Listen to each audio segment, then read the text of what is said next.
Kung ang reigning World Boxing Association featherweight champion na si Nick Ball o hindi ang pinakamagaling sa mundo sa 126 pounds ay syempre nakasalalay pa rin yan sa opinyon ng mga tao. Ngunit itong si Ball na tinatawag na The Wrecking Ball ay talagang isang hindi rin basta-basta na mandirigma.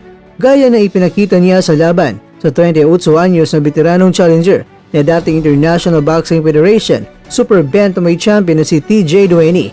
Si Ball ay isang manlalaban na may kakayahan talagang may panalo ang laban na sa taglay na bangis, tamang timpla ng bilis, takas o kapangyarihan na tila ba hindi umihina hanggang sa dulo ng laban. Sa pamamagitan ng isang sipa at tulak sa isang minsang dikdikan na laban, tinalo ni Ball si lolo ni Butler at umayaw na naman si Duany sa laban.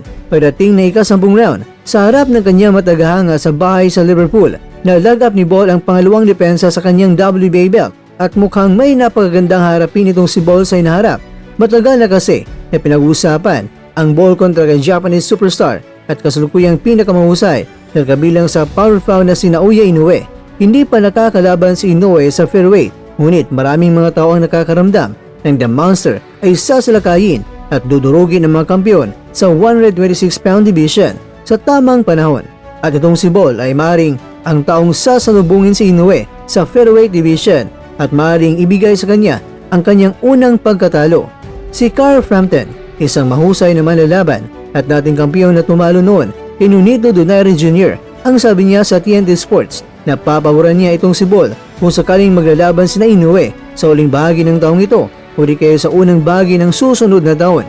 Inimungkay ni Frampton na ang estilo ng pagpaglaban ni Ball ay puro lahat mga estilong tatalo kay Inoue. Dagdag pa niya kahit pa sa Japan o sa Vegas ang laban gaganapin at mas maganda na si Inoue naman ang dadayo sa WBA World Champion na si Nick Ball sa kanyang baluarte sa England.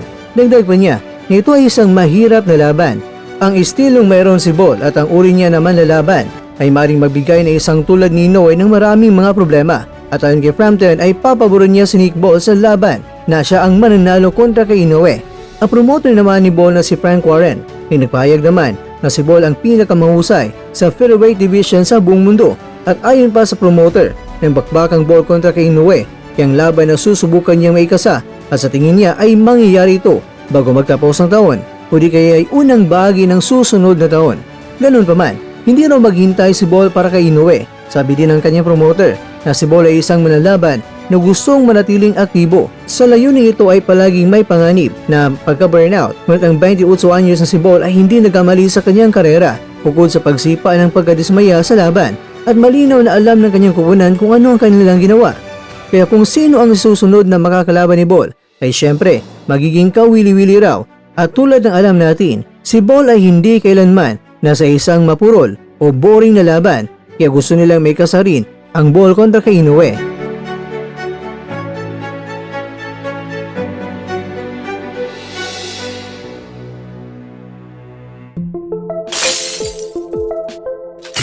Mga kakwento, hinamon na nga ni Ball itong si Inoue muli pagkatapos na winasak si Duany.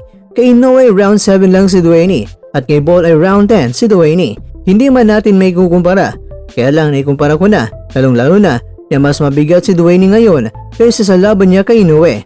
Pero ikaw kukwento, Inoue kontra Ball, kanino ka? Sige nga, paki-comment mo naman opinion mo sa baba.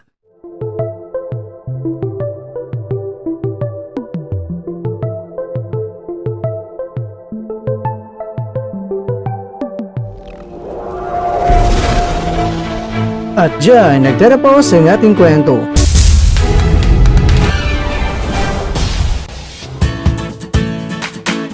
Maraming salamat mga kakwento sa inyong panonood. Pero baka naman mga kakwento ay nagustuhan niyo po ang kwento natin ngayon. Baka pwede niyo po akong mabigyan dyan ng like, subscribe at pa-click na rin sa bell button.